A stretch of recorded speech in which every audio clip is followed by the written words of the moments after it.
स्वामींना मी कधी मानायचे नाही. मला ना महाराज कायम आहे ना अनुभवातूनच समजले. आणि मी दिवा लावायला गेले तर मी पाहते की महाराजांच्या त्या फ्रेममधून आकृती आहे ना, ही म्हणजे बोलतो ना स्क्रॅच करतो ना आपण, म्हणजे असं की व्हाईट तेवढंच पॅच व्हाईट दिसत होता. बाकी सगळेजण होते आपापल्या जागेवर, पण महाराजच नव्हते मध्ये.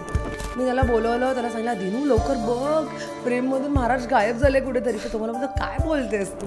आम्ही एक ख्रिश्चन म्हणजे सगळी कम्युनिटी होती, ते लोकांपर्यंत पण महाराजांचं आम्ही नामस्मरण घेऊन गेलो आणि तेही करतात ख्रिश्चन कम्युनिटी. ऑफकोर्स अन्न दान नको, दान देण्याची पात्रता आपल्यात नाही. मी सक्षम आहे आणि मी समर्थ आहे एका व्यक्तीची मदत करायला, पण मला 10 मुलांच्या एज्युकेशनला पण करतात. I am not enough. मग मला 10 हात पाहिजे. मग ते मला कसे मिळणार जर मी ते दाखवणारच नाही तर. तेव्हा ती मला बोलता बोलता फक्त एवढंच बोलली की तुला जेव्हा हवं तेव्हा गोष्टी होणार नाही, त्यांना जेव्हा हवं तेव्हाच गोष्टी होणार, हे समजून घे. गुरु शिष्याला असा शोधतो. महाराजांना ना तो 1% पण अहंकार सहन नाही होत. तेवढी तुमची इच्छाशक्ती आणि तेवढं तुमच्या उपासनेत ताकद असली पाहिजे. सद्गुरू खुद्द येऊन अशक्य ही शक्य करू शकतो, फक्त सद्गुरूच. नमस्कार, मी कावेरी पिंपळे आणि अनस्टॉपेबल शक्ती या आपल्या नवीन शोमध्ये तुमचं खूप खूप स्वागत आहे. आज आपल्याबरोबर अशी एक व्यक्ती आहे जिने लाखातून शून्यात उडी मारली. बरं, माझी आणि तिची ओळख एका ब्युटी पेजंटमुळे झाली होती आणि त्यानंतरसुद्धा तिने बरेच शोज आणि इव्हेंट्स केलेत. पर्यावरणासाठी तिने जी अद्भुत कारकिर्दी केली आहे त्याच्यासाठी तिला भरपूर अवॉर्ड्स देखील मिळाले आहेत. ही मॉडर्न लाईफस्टाईल सोडून ती आता एका स्पिरिच्युअल जर्नीला निघालेली आहे, ते सुद्धा श्री स्वामी समर्थांचा हात धरून. जगभरातल्या लोकांकडून डोनेशन्स घेऊन ती मदत करते. एक फाउंडेशनसुद्धा चालवते आणि त्या फाउंडेशनचं नाव आहे तोची एक समर्थ. सो येस गाईज, आपल्याबरोबर आज आहे विद्या बासरकर. हाय, कशी आहेस तू ताई? नमस्कार, श्री स्वामी समर्थ, जय शंकर. श्री स्वामी समर्थ. मी एकदम बरी आहे महाराजांच्या कृपेने. तोची एक समर्थची सुरुवात कुठून झाली? तोची एक समर्थ एक स्वतःच मध्ये एक बोलतो ना मॅजिकल जर्नी आहे कावेरी. सुरू करायच्या आधी ना कावेरी, मला तुझे मनापासून आभार मानायचे आहेत, कारण का आत्तापर्यंत कसं होतं की त्या साईडला बसून अनुभव घेणं आणि लोकांना प्रश्न विचारणं, बरोबर, हे माझं काम होतं. पण आज पहिल्यांदा मी या बाजूला आहे आणि आता इथून जर मी पाहते माझी जर्नी तर कावेरी इट इज म्हणजे बोलतो ना अनबिलिव्हेबल आहे. म्हणजे कुठून सुरुवात झाली, अशीच सोफ्यावर बसले होते आणि अचानक कानावर आवाज आला, उठ अगं, नुसती बसू नकोस, काय करतेस तू, काहीतरी तुला मी एवढं कॉन्फिडन्स दिलं आहे, एवढं तुला घडवलं आहे, एवढं तुला लोकांच्या समोर उभं राहून बोलण्याची तुला मी ताकद दिली आहे, एवढं शिकवलं आहे, कशासाठी, काहीतरी त्या प्लॅटफॉर्मचा यूज कर. आणि मला 2 मिनटं कळलंच नाही की काय चालू आहे, कारण का माझं सतत इव्हेंट्स, जसं तुला मी सांगितलं की मी इव्हेंट्स करत होते. याच्या आधी मी कॉर्पोरेटमध्ये होते 13 वर्ष. तू बऱ्याच मोठमोठ्या लोकांचे इंटरव्ह्यूसुद्धा घेतले. सिंधुताई सपकाळांचा मला त्यांचा इंटरव्ह्यू घेता आला, हे माझं अहोभाग्य. तर तेव्हा मला नव्हतं माहिती कावेरी की मला हळूहळू तेच करायचं आहे. बरोबर, आपल्याला कधीच ते माहिती नसतं की आपल्याला आपली जर्नी कुठून कुठे आपल्याला घेऊन जाते. पण इट्स ऑल अबाउट जेव्हा गुरूंना आपल्याला शोधायचं असतं ते बरोबर शोधतात. तसंच माझ्याबरोबर घडलं. मी एका प्लॅटफॉर्मवर काम करायची, त्या प्लॅटफॉर्मवर मी लाईव्ह करायची, लघु उद्योजकांसाठी काम करायची, आर्टिस्टसाठी काम करायची, सर्वसामान्य लोकांना कसं मी जगासमोर घेऊन येऊ शकते त्याच्यासाठी मी काम करायचे. आणि ते करता करता तो प्लॅटफॉर्म खूप ग्रो केला मी आणि माझ्या फ्रेंड्सने. आणि तेव्हाच एक क्षण असा आला की मी बसले होते सोफ्यावर आणि जसं मला कानात, मी इग्नोर केलं, मी झोपले. थोड्याने परत मला अस्वस्थ झालं, रेस्टलेस झालं म्हणून उठून बसले आणि समोर महाराजांची फ्रेम होती. मी त्यांना विचारलं काय चाललं आहे, म्हणजे मला समजत नाही कोण माझ्या कानात सारखं बोलतं आहे हे की उठ उठ उठ आणि काम कर. मला काहीच कळलं म्हणून मी एका व्यक्तीला कॉल केला, शुभांगी घाटणेकर नाव आहे त्यांचं. तर त्यांना कॉल केला आणि त्यांना सांगितलं की असं असं माझ्याबरोबर घडतं आहे, मला समजत नाही. तर ती मला बोलली की हे तू करत नाही आहेस बाळा, ही कॉलिंग आहे तुझी. स्वामी सांगतायत तुला. तुला कोणतरी सांगतंय की तुला काहीतरी सुरू करायचं जे तू आधीपासून करत आली आहेस. ते फक्त बोलतो ना की ते टेस्ट मॅच होते, आता तुला वन डे खेळायचं, म्हणजे तुला आता वर्ल्ड कपला तयारी होत्या तुझी. तू तसं काहीतरी, तू तोची एका समर्थ, हे तेव्हा नावही नव्हतं, मला माहितीही नव्हतं काय या नाव. नावाचा अर्थ काय आहे? तोची एक समर्थ, तोच आहे एक समर्थ. आणि खरं बघायला गेलं ना कावेरी, हे नाव पण मी नाही ठेवलं. महाराजांनी सगळं नियोजन करून ठेवलं होतं तोची एका समर्थचं. जेव्हा मला त्या म्हणाल्या की तू विचार कर, आपल्याकडे प्लॅटफॉर्म आहे, त्या प्लॅटफॉर्मवरनं तू काय करू शकतेस, स्वामींचं काय करू शकतेस, किंवा कुठल्याही अध्यात्म या क्षेत्रामध्ये काय करू. मी आध्यात्मिक व्यक्ती नाही आहे ना, मला अध्यात्माचा माहिती आहे, मला काहीच माहिती नाही आहे, मी तशी नाहीच आहे, तर मी कसं हे करणार. म्हणून मी सोडून दिला विषय. काही दिवसानंतर किरण गौर एक ताई आहेत, त्यांचा मला कॉल आला की विद्या भेटायला, मला तुला एका व्यक्तीला भेटवायचं. कदाचित तेव्हापासून जर्नी सुरू झाली होती. मी गेली भेटायला आणि तेव्हा अचानक माझी भेट विजया दिवेकर यांच्याशी झाली, ज्या स्वतः इंस्टाग्रामवर इन्फ्लुएन्सर आहेत आणि त्या स्वामींचं त्याही खूप करतात. हो. त्या माझ्यासमोर बसल्या आणि एकदम तेजस्वी रे, म्हणजे डोक्यावरती मोठी लाल टिकली आणि एकदम तेजस्वी, असं वाटत होतं की जणू महाराजांनीच त्यांना पाठवलं होतं, देवीचा अवतार समोर बसलेला. आणि त्यांना तिने माझं इंट्रोडक्शन केलं की यांचं एक चॅनल आहे, या खूप सामाजिक काम करतात आणि यांना आता काहीतरी मोठं करायचं आहे, स्वामींचं काहीतरी करायचं आहे किंवा काहीतरी तिला सुरू करायचं नवीन. तर त्यांच्या तोंडूनच आलं, अगं तू दादर मठाजवळ राहते, मग मठांमध्ये येणाऱ्या सेवेकरींविषयी काहीतरी कर, अनुभवांविषयी काहीतरी कर, आणि कुठे तुला काय अडतं काय आहे. तर मी बोली नाव मी तोची एक समर्थ नाव ठेव. आणि तिथून तोची एक समर्थ हे नाव मी म्हणजे बोलतो ना की लगेचच आय वॉज लाईक ओके, आता मी हेच नाव ठेवणार. आणि हे नाव मी लगेच दुसऱ्या दिवशीपासून कामाला सुरुवात, पुढचा गुरुवार गेला, मी पहिलं दत्तगुरूंपासून सुरू केलं आणि त्यानंतर अनस्टॉपेबल, म्हणजे जस्ट लाईक अनस्टॉपेबल शक्ती माझ्या पाठीशीच होते. आणि तशी ती एकही गुरुवार कावेरी मी मिस नाही केला आहे महाराजांचा. दर गुरुवारी मी लाईव्ह घेते आणि दर गुरुवारी हे अनुभव येतात. हो. आणि लोक समोरनं येतात, स्वामींचे जे अनुभव द्यायला येतात ते मला समोरनं कॉल करतात, समोरनं कावेरी ते रीच आउट करतात. आणि अनुभव ऐकशील तर ऑफकोर्स आम्ही इंस्टाग्राम पेजवर ऐकतोच, तुझ्या लाईव्हवर डेफिनेटली. तोची एक समर्थ ही संस्था नक्की काय करते? बघ, सुरुवात संस्था ही नव्हतीच मुळात माझ्या डोक्यात, कारण का ऑलरेडी माझी इव्हेंट कंपनी आहे, मी त्याच्यामध्ये काम करते, माझ्या बऱ्याच गोष्टी सुरू असतात. तर संस्था नव्हतं. माझं असं होतं की माझ्याकडे जो प्लॅटफॉर्म होता, त्या प्लॅटफॉर्मवर मी सिरीज म्हणून सुरुवात केली कावेरी. म्हणजे तोची एका समर्थ, जसं मी cultural events, social events, educational, या सगळ्या क्षेत्रात, दादर आपलं माहिती आहे कलेचं माहेरघर आहे, कला नाही, शैक्षणिक, सामाजिक, सांस्कृतिक सगळ्या घडामोडींचा केंद्रबिंदू म्हणजे आपलं दादर. दादरपासून सुरुवात केली मी. माझ्या सर्व इव्हेंट्सची सुरुवात दादरपासून केली आणि त्याच्यानंतर मी खूप पुढे त्याच क्षेत्रात गेले. प्रत्येक क्षेत्र झाल्यानंतर त्या सर्व क्षेत्रांमध्ये कुठेतरी काहीतरी माझ्यात मिसिंग होतं. आणि ते आहे ना, प्रत्येकाला कळलं पाहिजे की आपण कुठल्याही क्षेत्रात काम करतो आहे, पण जर त्याला अध्यात्माची जोड असेल ना, तर तू कुठलंही क्षेत्र कुठलंही निवडा तुम्ही, त्याच्यात तुम्ही यशस्वी होणारच. ते माझ्यात कमी होतं, ते आपल्या प्लॅटफॉर्मवर नव्हतं. तर ही मी स्पिरिच्युअल सिरीज म्हणून सुरू केली. आणि तेव्हा मी विचार केलेला की मी फक्त 11 गुरुवार करणार, ओनली 11 थर्सडे, नॉनस्टॉप लाईव्ह मी करते. 1 तास, 2 तास, 3 तास मी अनुभव घेते, जसे येतात तसे. तर हे तसं ते त्या प्लॅटफॉर्मवर आली, ती संस्था ही कधीच नव्हती.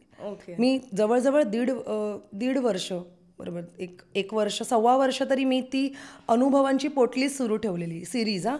आणि त्याच्यानंतर मग मी इंस्टाग्रामवर, मला कोणीतरी बोललं की इट्स हाय टाईम, आता तू इन्स्टावर ये, आणि तू इन्स्टावर का नाही टाकत. मग हे आतापर्यंत टाकत होतेस यूट्यूबवर? नाही, मी फेसबुकवरच करायची. फेसबुकवरच ती कम्युनिटी ऑलरेडी होती माझ्याकडे, तर तीच कम्युनिटी मी ग्रो करत होते आणि त्याच प्लॅटफॉर्मवर माझं होतं. आणि त्याच्यानंतर जेव्हा मला कळलं इन्स्टावर, मग मी 2024ला इन्स्टावर आले. ओके. आणि आता 25 चालू आहे आणि तोची एक समर्थचे ऑलमोस्ट 50,000 फॉलोअर्स होतील ऑलमोस्ट लवकरच होतील डेफिनेटली. आणि संस्थाही आत्ता झाली गेल्या 9 महिन्यापासून. मला असं वाटलं की आता अनुभव करून प्रचार प्रसार महाराजांचा करणारे आपण कोण नाही आहोत. बरोबर. ब्रह्मांडाचे मालक आणि ब्रह्मांडाचे चालक आहेत ते. त्यांना त्यांचा प्रचार प्रसार आपण कोण करणार आहे. ते स्वतःमध्येच तोची एकच ते समर्थ आहेत, नावातच त्यांचं सगळं आहे. आपण काय करणार. पण अनुभवातनं मी जेव्हा सुरुवात केली कावेरी, मला हे सांगायला आवडेल की बरेच जण मला विचारतात कावेरी की अनुभव घेऊन काय मिळतं. हो, मी तुला विचारणारच होते नंतर की तुम्हाला म्हणजे पण ते युजफुल पडतात का कोणाला. ऑफकोर्स कावेरी, हे मलाही प्रश्न पडलेला, पण महाराजांनी माझा प्रश्न असा चुटकीमध्ये सॉल्व्ह केला. मला असं वाटलं की मी अनुभव जेव्हा घ्यायचे ना कावेरी, ते 11चे 21 नंतर मी काउंटच गुरुवारचा सोडून दिला. कारण का दर गुरुवार मी सुट्टी, मी सॅटर्डे संडे काम करते, मी वीकडे सगळे काम करते, फक्त गुरुवार माझा सुट्टीचा दिवस असतो. कारण का तो फक्त आणि फक्त माझ्या सद्गुरूंसाठी असतो. सकाळी उठून मी त्यांच्याबरोबर अख्खा दिवस माझा स्पेंड करते आणि गुरुवारी मी काम करत नाही. फक्त आणि फक्त माझ्या महाराजांसाठी तो दिवस असतो. मी फक्त त्यांच्याबरोबर मी त्यांना असं म्हणते की नाव करूया महाराज, म्हणजे मी त्यांचा अभिषेक मी त्यांना असं म्हणते नाव करूया. अच्छा, ओके. म्हणजे मला म्हणजे मला खूप आवडतं त्यांच्याशी गप्पा मारायला. मग त्यांना छान नाश्ता, मग त्यांना सजवणं, त्यांच्याशी गप्पा मारणं, त्यांच्याबरोबर अख्खा दिवस स्पेंड करणं. मग रात्री कुठेही अनुभव असो, पनवेल, खारघर, डोंबिवली, कल्याण, कुठल्याही जगात, म्हणजे आत्ता मुंबईभर मी फिरते अनुभवासाठी. जिकडून येतं अनुभव तिथे मी जाते कावेरी. असं तो माझा दिवस जातो गुरुवार. आणि अशा पद्धतीने मी तो गुरुवार करत आज एवढे माझ्याकडे काउंटच नाही आहे त्या गुरुवारचा. एवढे गुरुवार माझे झालेले आहेत. हेच करता अनुभव घेता मला DM येऊ लागले इन्स्टावर की ताई मी एक DM म्हणजे जो मला मेसेज आला, मी नाव नाही घेणार कोणाचं, पण मी तुला सांगते का मला असं वाटलं की मला एक पॉईंटला मलाही वाटलेलं महाराज झाले आपले 108 तरी झाले असतील गुरुवार, आता काय करू, चालू ठेव, काय करायचं काय पुढे मी आता. कारण का कुठेतरी काहीतरी ह्याच्यातनं समाजाला आपण काय देऊ शकतो. अनुभव तर ठीक आहे. अनुभव घेताना मला जेव्हा DM येऊ लागले लोकांचे, एक दादा होते, त्यांनी मला सांगितलं ताई मी सुसाईड करायला चाललेलो, 3दा अटेम्प्ट केलं आहे, 4था मी आज जीव देणार. कारण का मी खूप खचलो आहे, मानसिक आधार नाही, कोण घरातले सपोर्ट करत नाही आहेत मला, माझ्याकडे काम नाही आहे, पण नाही मी जीव द्यायला जाणार होतो. तेवढ्यात हे तुमचं पेज आलं, मी तुमचा लाईव्ह पाहिला, मी 3-4 रील्स पाहिल्या आणि आयुष्याकडे बघायचा माझा जो दृष्टिकोन आहे तो बदलला ताई मी. हे माझ्याकडे अजूनही माझ्या DM आहे. आणि सांगितलं की ताई तो परवा म्हणजे जो मागच्या गुरुवारी जो अनुभव तुम्ही होता, जो त्याने एका दिवसात सगळं इन्स्टाचे अनुभव त्याने पाहिले, एका दिवसात कावेरी, एका क्षणाला एक झाला, मग दुसरा, मग तिसरा. आणि त्याच्यातनं त्याला म्हणजे मला एवढं, म्हणजे मी तेव्हा सद्गुरू म्हणजे तुम्ही मला कुठे, म्हणजे तुम्ही मला एका प्रकारे सांगायचा प्रयत्न करतायत की बाळा तू बरोबर मार्गावर आहेस, तुझ्या मनात ते डाऊट आणू नको. आणि त्यांचे DM मला त्याच्यानंतर मला एक व्यक्ती मिळाली की सकाळपासून मी विचार करत होती की काय करावं. आणि ताई ह्या अनुभवातनं मला शिकायला मिळालं. एक गृहिणी आहेत, त्यांचा मला मेसेज आला की ताई मला सकाळपासून बऱ्याच गोष्टी समजत नव्हत्या, मी खूप कन्फ्युज्ड स्टेटमध्ये होती की मला जॉब करावा की म्हणजे कर्तव्य, बरोबर, आणि म्हणजे कसं असतं की दोन्ही मॅनेज कसं करू मी, परमार्थ आणि प्रपंचाचा जो तालमेल आहे तो, आणि ती घडी बसवता नाकी नऊ येते कावेरी, हे इझी नाही आहे. डेफिनेटली. त्या गृहिणींना पण असाच काहीतरी प्रश्न होता आणि त्याने आपलं एक रील पाहिली आणि एक रील पाहिली आणि तेवढ्यात आपलं लाईव्ह सुरू झालं 9:30 वाजता. तर त्या थ्रूआउट लाईव्हवर होत्या आणि त्या सतत त्या कमेंटमध्ये सांगत होत्या की ताई हे एकदम माझ्या प्रश्नाचं उत्तरच मला मिळालं. आणि ते नाही डिसाइडेड की हे मी काही स्टॉप करत नाही आहे, कंटिन्यू करणार आहे.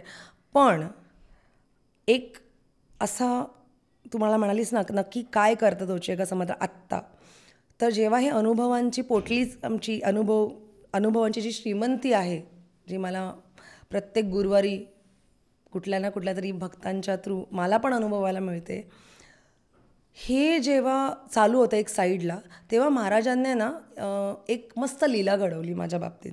त्यांनी काय केलं की मला ना एक मेसेज आला की ताई आम्ही टाटा हॉस्पिटलच्या बाहेर अन्नदान करतो. तर तुमचा अख्खा ग्रुप येऊ शकतो का? हा बघा, अन्नदानासाठी आम्ही तिथे पोचलो, आमची पूर्ण टीम तिथे पोचली.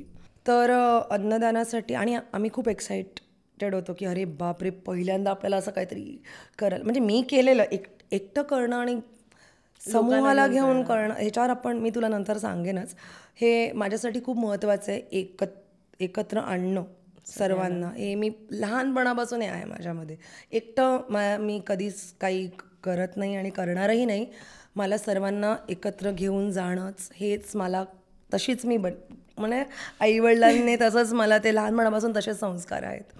I like togetherness, I like unity. तर आम्ही तिथे पोचलो. पहिलं केलं म्हणजे अन्नदान. कसं? आमरस, मग सगळ्या प्रकारचे मसाले भाजी, म्हणजे भेंडी मसाला, छोले मसाला, चपात्या, दाल फ्राय, पापड, गुलाबजाम. वाच होतं ते. पहिला मला वाटलं अरे वा, किती सगळ्यांना आनंद होईल ना, प्रत्येकाला वाटतं आपल्याला असं काही छान खायला मिळणार आहे. आणि तिकडे कसं होतं की टाटा हॉस्पिटलच्या बाहेर आत म्हणजे पेशंट्स तर असतातच डेली, म्हणजे व्हिजिटसाठी असतात, त्यांचे नातेवाईक खूप असतात जे आत राहू शकत नाही. मग ते रस्त्यावर फुटपाथवर राहतात ग तिथे 2-2 दिवस. आणि त्यांना 2 वेळेचं जेवण हे त्यांना तेवढं नाही ग. आतमध्ये पण त्यांचं कोण नातेवाईक असं, त्यांचा खर्च करायचा की इथे खर्च करायचा. तर एक चांगली गोष्ट आहे की तिकडे अन्नदान होतं. पण मी पाहिलं की काही 3-4 पेशंट्स आले आणि मी माझ्या हाताने त्यांना आमरस देते. हे पहिल्यांदा केली, दुसऱ्यांदा केली, तिसऱ्यांदा ते मला हिट झालं की मी त्यांना स्लो पॉयझन करते का? कारण का सिनियर सिटिझन्स होते बरेच, लहान मुलं ठीक आहे, मिडल एज पण ठीक आहे, पेशंट्स नळ्या वगैरे त्यांच्या नाकातनं वगैरे असं ते जस्ट केमो घेऊन येत आहेत किंवा असे हे उभे होते. आणि मी त्यांना आमरस वाढते, गुलाबजाम वाढते, तिखट पदार्थ. माझ्या डोक्यात ना ऑटोमॅटिकली काही प्रश्न येऊ लागले की ह्यांचं हे डाएट आहे का? ह्यांचं डाएट असणार ना काहीतरी. बरोबर. मी ह्यांना लॅविश फूड सर्व करते, विच इज नॉट राईट. हे मला ना महाराजांनी दाखवलं की बघितलं, केलं एक्सपिरियन्स, तुला हे नाही करायचं. आणि त्या तिसऱ्या अन्नदानानंतर आय स्टॉप्ड. हे मी पहिलं माझ्या सगळ्या सेवेकरी ग्रुपला समजवलं की हा अप्रोच आपला चुकीचा आहे. आपण त्याच्याऐवजी आपण अन्नकुटीर करूया. अन्नदान नको. दान देण्याची पात्रता आपल्यात नाही आहे. आपण त्यांना दान द्यायचं त्यांच्या नावाने, म्हणजे त्यांनाच त्यांचं दिल्यासारखं होतं. दान आपण नाही करू शकत. तर आपण कशा पद्धतीने, म्हणजे लोकांना हे इझी वर्ड होतो, दान समजतं म्हणून तो वापरला जातो. आम्ही अन्नकुटीर सेवा सुरू केली. अन्नकुटीर म्हणजे कुटीर आपलं घर. जसं आपण घरी आई, बाबा, भाऊ, बहीण सगळे कॉन्ट्रीब्यूट करतो. आई, माझा पगार झाला, हे घे ग, एवढंच माझं कॉन्ट्रीब्युशन आहे. तसंच दर महिन्याला 1 ते 13 तारखेमध्ये आम्ही ही अन्नकुटीर सेवा रन करतो. त्याच्यामध्ये आम्ही विविध आश्रमांना आम्ही संपर्क करतो आणि त्यांच्याकडनं त्यांना काय हवं आहे, आपल्याला काय द्यायचं ते नाही, त्यांना काय हवं आहे, त्यांची गरज कुठे आहे ते बघतो कावेरी आम्ही, की त्यांना कुठे काय कमी आहे. एक आश्रमातनं आम्हाला येतं की ताई, आम्हाला अन्न येतं पण आमच्याकडे हायजीनचे इश्यूज आम्ही नाही अफोर्ड करू शकत आहे. मग आम्ही खूप सगळ्यांना बोललं डेटॉलचे बॉटल्स आणि फिनाईल वगैरे सगळं ते मागवायला सुरुवात केलं. बऱ्याच लोकांनी विचारलं, अरे तुम्ही अन्न कुटीर सोडून हे का मागवत आहे? मग आम्ही सांगितलं की आपल्याला जे हवं आहे ते नाही आपण द्यायचं, त्यांना कशाची गरज आहे ते आपल्याला देणं जास्त गरजेचं आहे. कारण का आपण हे फक्त काय बोलतो आपण त्याला, हे फॉर्मॅलिटी किंवा करायचं म्हणून हे कार्य हातात नाही घेतलं आहे. हे खरंच गरज पोचली पाहिजे त्यांच्यापर्यंत, जे त्यांना हवं आहे ते. मग असं करून आम्ही अन्नकुटीरमध्येच अन्नधान्य सामग्री, सुकी म्हणजे भाजी वगैरे नाही, कारण का ते नाही घेऊन जाऊ शकत आपण, आणि बिस्किट्स त्याच्यामध्ये असं सुरू केलं. मग हळूहळू कळलं की चला आता आपल्याकडे वृद्धाश्रम आम्ही किती केले, आत्ता बघा 9 महिने झाले आम्ही 15 आश्रम केले. वाव. एका महिन्यात 2 आश्रम खरं कन्सिस्टंटली. आत्तापर्यंत असं एक म्हणजे जेव्हापासून सुरू केलं आत्तापर्यंत चालू. परवाच केलं मी. पुण्यतिथी दिवसच्या निमित्ताने आम्ही मालवण कट्टाच्या बाहेरच केलं एक सेवा. त्याच्यामध्ये 150 किलो झालं. एप्रिलमध्ये आम्ही केलेलं आमच्या वर्धापन दिनानिमित्त तेव्हा आमचं 200 किलो झालं एका दिवसात. आणि तेव्हा आम्ही आश्रमांना तिथे बोलवलं. वेगवेगळ्या आश्रमात तुम्ही जातात की तेच आश्रम असतात आणि तिथेच डोनेशन करता तुम्ही? हां, आत्ता कावेरी खूप चांगला प्रश्न विचारला. बरं झालं विचारलंस. मी हे सांगणारच होते, बट कसं आहे ना कावेरी, बघ, आत्ता आम्ही जेव्हा सुरुवात केली तेव्हा मी एक वृद्धाश्रम केलं, मग आम्हाला दुसरं मिळालं, मग तिसरं मिळालं, मग ओळखीच्यांमधून आम्हाला खूप सारे वृद्धाश्रम चे कॉन्टॅक्ट्स मिळाले. पहिला मी विचार केला की चला आपण एक नंबर फिक्स करू, म्हणजे फॉर एक्झाम्पल 8 वृद्धाश्रम करू आणि त्याच्यानंतर आपण 8 अनाथ आश्रम करू वेगवेगळ्या, म्हणजे मुंबई, ठाणे यार्ड सगळ्या याच्यामध्ये. जेव्हा आमचे आता 15 झाले, आम्ही आधीच ठरवलेलं की जेव्हा आपला एक 15 आकडा होईल तेव्हा आपण आश्रम रिपीट करायचे. का मी तुला सांगते, याच्यापाठी कारण असं आहे की जेव्हा वृद्धाश्रममध्ये आम्ही गेलो तेव्हा एक आजींनी मला असं पकडलं आणि तिने मला विचारलं, बाळा आता तू एकदाच आलीस, आता तू थोडी ना परत येणार माझ्याकडे मला भेटायला, तुम्ही तर एकदाच येतात. आमच्या मुलांनी पण आम्हाला एकदाच सोडून गेलं, त्याच्यानंतर आम्ही त्यांना पाहिलंच नाही. That really affected me. It hit me hard because it hit me hard too. This is not, म्हणजे I was like की नाही आई, थोडा टाईम दे, कारण का अशा खूप आई आहेत, बाबा आहेत ज्यांच्यापर्यंत आम्हाला पोचायचं आहे. तर आम्ही येणार तुझ्याकडे, तुला आम्ही विसरून देणार नाही. कारण का त्यांच्या मनात कसं असतं, आता हे पण माझ्या मुलांसारखेच मला सोडून जाणार. आणि तो कसं ना, आपण त्यांच्याबरोबर जेवढा वेळ कावेरी स्पेंड करतो, आम्ही 4-4 तास असतो. आम्ही नुसतं सामग्री घेऊन तिथे पाठवत नाही, आम्ही स्वतः सामग्री घेऊन जातो, त्यांच्याबरोबर अंताक्षरी, गेम्स, गप्पा मारतो, अरे सगळी सेवा, म्हणजे आम्ही ते खूप मज्जा करतो, नाचतो, मराठी गाण्यांवर वगैरे धम्माल करतो, महाराजांचे भजन कीर्तन करतो, भक्तिगीत गातो, नामस्मरण करतो. तेवढंच नाही, महाराजांबद्दल आम्ही तिथे घेऊन जातो. आम्ही एक ख्रिश्चन, म्हणजे सगळी कम्युनिटी होती, ते लोकांपर्यंत पण महाराजांचं आम्ही नामस्मरण घेऊन गेलो आणि तेही करतात.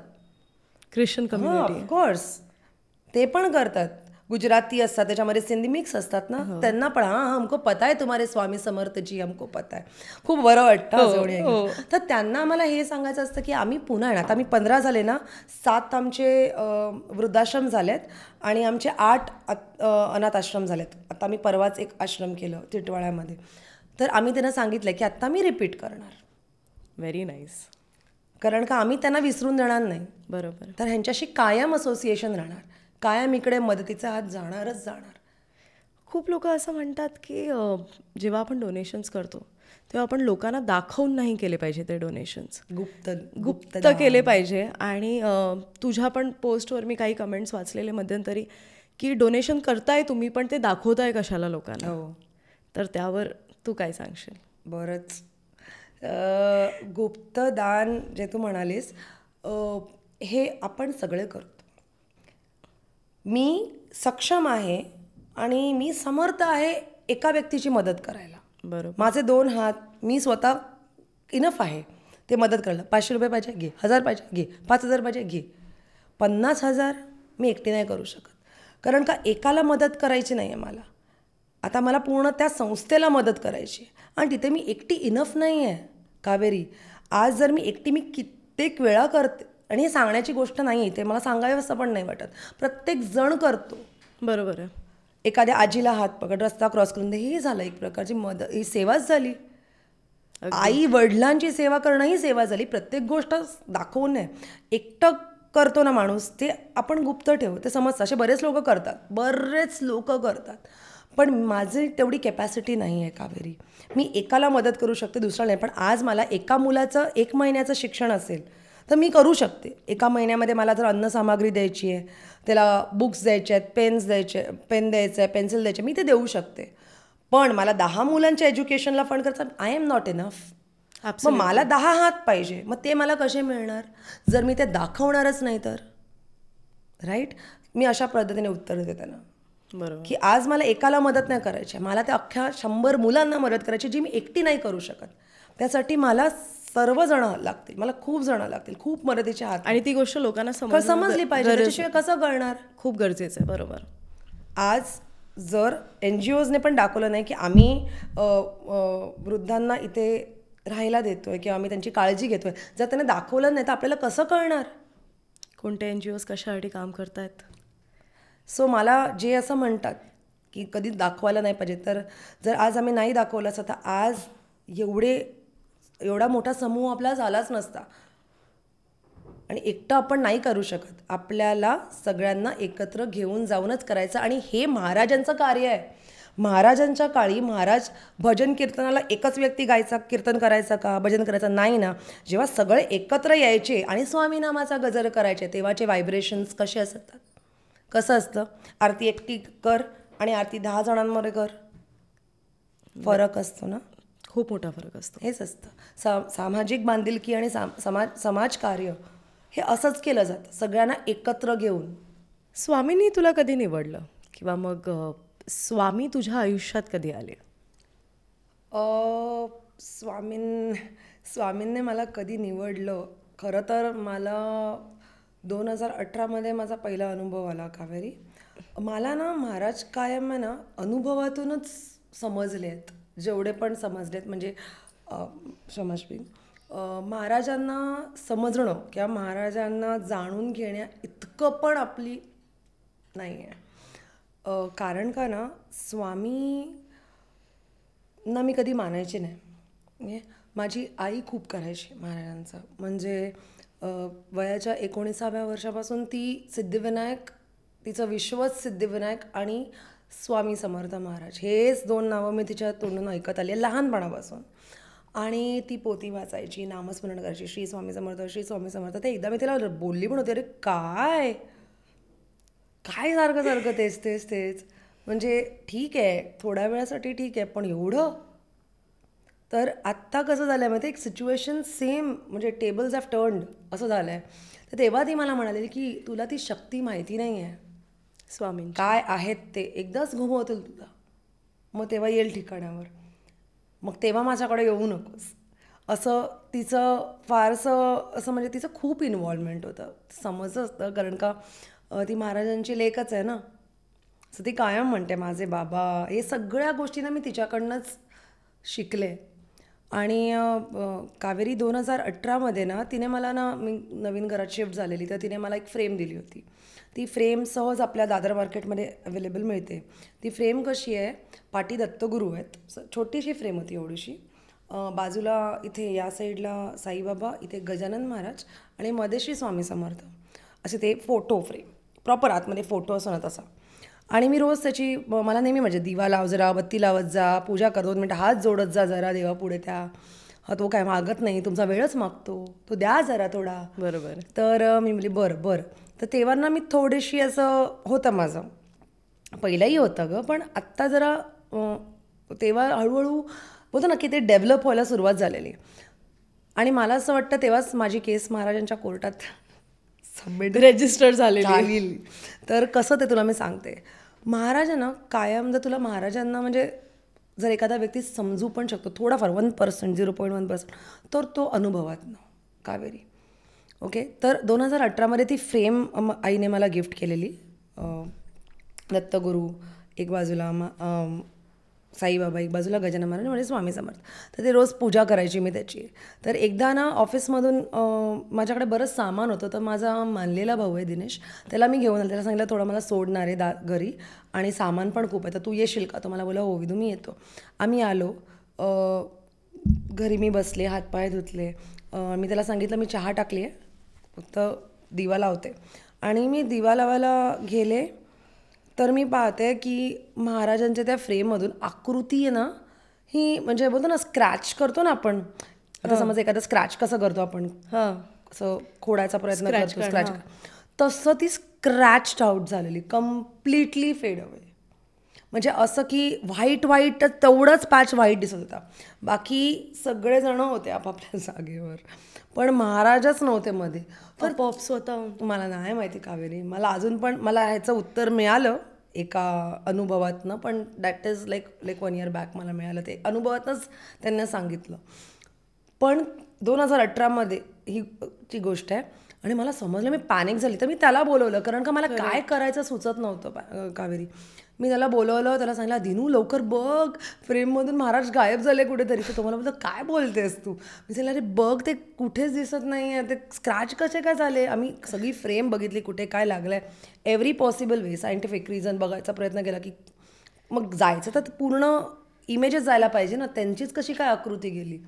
मला काही समजलं नाही. मी माझ्या पॅनिक करून माझ्या वडिलांना फोन केला, त्यांना सांगितलं, पप्पा महाराज गायब झालेले आहेत, तुम्ही प्लीज इकडे या, मला काही समजत नाही आहे. पप्पा आले संध्याकाळी 8 वाजता. मला त्यांनी तेव्हा काहीच सांगितलं नाही. त्यांना बऱ्याच गोष्टी माहिती आहे, कारण का पप्पा हे गिरनारला जाऊन आले आहेत आणि त्यांनाही त्यांचे अनुभव खूप आहेत. तर ही नोज सर्टन थिंग्स. पण त्याने मला तेव्हा योग्य वेळ नव्हती कदाचित माझी ते जाणून घ्यायची, कारण का माहितीच नाही ना त्यांच्याविषयी. ज्यांच्याविषयी माहितीच नाही आहे त्यांच्याविषयी मी तुला 10 गोष्टी सांगितल्या, तुला त्यांचं थोडी ना समजणार आहे. बरोबर. तर त्याच्यासाठी तुला स्वतःहून अनुभवायला पाहिजे, तेव्हाच समजतं काय शक्ती आहे ती, काय ऊर्जा आहे. पप्पाने बघितलं, म्हणजे माझ्याकडे प्रूफ आहे. माझा तो भाऊ आणि माझे वडील हे 2 प्रूफ आहेत माझ्याकडे. बाकी माझ्याकडे काही नाही ना. फोटो काढायची अक्कल होती तेव्हा ना, व्हिडिओ प्रूफ काहीच नाही, कारण का माहितीच नाही मला काय. आणि मला असं वाटतं तू थोडी घाबरली पण असेल त्या. थोडी नाही ग, खूप. कारण का मी मम्मीला विचारलं, मम्मी मला फक्त एवढंच म्हणाली की काहीतरी बाळा संकट येणार असतं तर स्वामी स्वतःवर घेतात. तर मी बोलली, पण मी त्यांचा कधी काही करतच नाही, काही केलंच नाही. मी तर सकाळी सर्वांच्या पाया पडते. मी काय स्पेसिफिकली महाराज स्वामी असं नाही करत. मी देवा माझी रक्षा कर, ए देवा मला खुश ठेव, सर्वांना खुश ठेव, एवढंच बोलून मी घरातनं निघते. मला स्पेसिफिकली त्यांच्याविषयी काहीच नाही. तर तेव्हा ती मला बोलता बोलता फक्त एवढंच बोलली की तुला जेव्हा हवं तेव्हा गोष्टी होणार नाहीत, त्यांना जेव्हा हवं तेव्हाच गोष्टी होणार, हे समजून घे. गुरु शिष्याला असा शोधतो, हे मला खूप कालांतराने समजलं. खूप टाईम लागला ती गोष्ट मला डोक्यात रजिस्टर व्हायला. मला आत्ता समजते ती गोष्ट कावेरी. मी परत क्वेश्चनच नाही केलं. त्याच्यानंतर तो विसर्जन केलं आणि मग मोठी फ्रेम महाराजांनी आणून दिली. तेव्हा मी त्यांना म्हणाली, कदाचित महाराज तुम्हाला बाकीच्या देवांबरोबर देवाऱ्यात राहायला आवडत नाही वाटतं, तुम्हाला सेपरेट आवडतं वाटतं. असं हे माझं त्यांचं नातं. तेव्हा मी आय यूज टू टॉक ना, मी त्याच्याशी बोलायची, तसं सुरू झालं. आणि त्याच्यानंतर महाराजांनी जी कृपा 2019 हा किस्सा मी सांगते. 2019मध्ये ना मी एका आर्टिस्टचा, कारण का तेव्हा माझ्याकडे प्लॅटफॉर्म होता, तर मी ना नवरात्रीचे नवरस, तर 9 आर्टिस्ट 9 टॅलेंटचं मी इंटरव्ह्यूज आम्ही कंडक्ट केलेले. तर त्याच्यामध्ये एक आर्टिस्ट होता, पेंटर आहे, is a very good artist, आणि तो खूप छान अशी पेंटिंग वगैरे करतो. तर तो कोणाला माहितीच नव्हता प्रभादेवीला राहायचा. तर आम्ही आमच्या प्लॅटफॉर्मवर त्याचा पहिला इंटरव्ह्यू कंडक्ट केला. आणि त्याचा इंटरव्ह्यू कंडक्ट करायच्या आधी मी माझ्या मित्राच्या घरी गेले होते आणि त्याचं घर खूप छान रेनोव्हेट केलं. तर त्याने सर्वांना बोलवलेलं. तर त्याचं ना घराच्या भिंती फुल व्हाईट होत्या, फुल व्हाईट. आणि त्या व्हाईट भिंतीवर ना एकच गोष्ट होती जी मला सारखी सारखी खेचत होती. ती येल्लो कलरची स्वामींचं ना फक्त एवढंच, म्हणजे चेहराच असा पेंट केला होता. एवढी मोठी फ्रेम होती, साधारण एवढी मोठी असेल अशी. वाव. तर आणि ती अख्ख्या हॉलमध्ये ती एकच फ्रेम होती.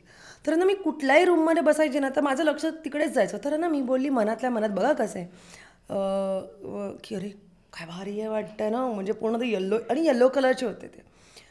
माझ्याकडे तो फोटो आहे. तर मी गेली त्या फ्रेमकडे आणि फक्त त्या फ्रेमकडे बघून मला, आई शपथ काय भारी वाटतात महाराज, म्हणजे खूप छान, म्हणजे लक्षच माझं दुसरीकडेच जाईना, तिकडेच सारखं सारखं घुमून फिरून. तर तेव्हा ना माझा मित्र बाजूला ना, मी त्याला विचारलं, अरे कोणी केलेली पेंटिंग? तर त्याने मला आर्टिस्टचं नाव सांगितलं. तर मी बोलली, वा यार सॉलिड आहे, मी पण घेणार. तर तो मला बोलतो, जाऊन दे तुला नाही परवडणार, जवळजवळ 1 लाखाची असेल. आहे असेल नाही आहे. तेव्हा ना मला पटकन एक गोष्टीचा असा हिट झालं की असा कसा म्हणतो की मला परवडणार नाही, मी घेणार हीच फ्रेम, ह्याच आर्टिस्टकडनं मी घेणार, असं मी तेव्हा बोलले. आणि ॲज युजल मी बोलून विसरले. तर हाच आर्टिस्ट हीच फ्रेम मला देणार म्हणून मी घेणार याच्याकडनं. विकत तर विकत घेईन, EMI भरेन पण घेणार, हे बोलले. सगळं झालं. त्याच्यानंतर मी त्याला बोलली, अरे ह्या आर्टिस्टचा ना मला, आम्ही असं सिरीज करतोय, तर त्या आर्टिस्टचा नंबर तर ना, त्याचा पण इंटरव्ह्यू होता. नवरात्रीचे नवरस. तर मग त्याने मला नंबर वगैरे दिला. मग मी त्याला कॉल केला. महाराष्ट्रीयनच होता, आपल्या मराठी लोकांना पुढे आणलं पाहिजे आपण, आणि त्याला आर्टिस्ट 100% सर्वसामान्य आणि साधारण असा मुलगा आणि आर्टिस्ट. तर आम्ही गेलो प्रभादेवीला, त्याचा अनुभव वगैरे घेतला, सगळं झालं छान. त्याचा इंटरव्ह्यू खूप लोकांपर्यंत पोचला, तो खूप लोकांपर्यंत पोचला आणि खूप छान प्रसिद्धी त्याला मिळाली. हे सगळं झाल्यानंतर अचानक एक दिवस त्याने मला कॉल केला आणि त्याने मला सांगितलं, विद्या जरा घरी येशील का? तर मी बोलली कशाला? मला बोलतो, अरे 2 फ्रेम्स आहेत, त्याच्यामध्ये एक मला तुला गिफ्ट करायचे, ऐकून घ्या. तर आत्ताच 1 लाखाला ती गेली विकली. मी सांगितलं ओ शिट. आता मला म्हणजे म्हणजे कळलं ना तुला की मला असं वाटलं, अरे बापरे, आता मला ही खरंच विकत घ्यावी लागणार आहे की काय ही फ्रेम. आणि मी बोलली ठीक आहे, येते, आता येणं गरजेचं आहे. मला बोलतो ये मला ती विकायचीच आहे, असं तो पटकन बोलला. मी बोलली बरं ठीक आहे. तेव्हा माझी सॅलरी वॉज गुड, बट एक असतं ना 1 लाखाची पेंटिंग.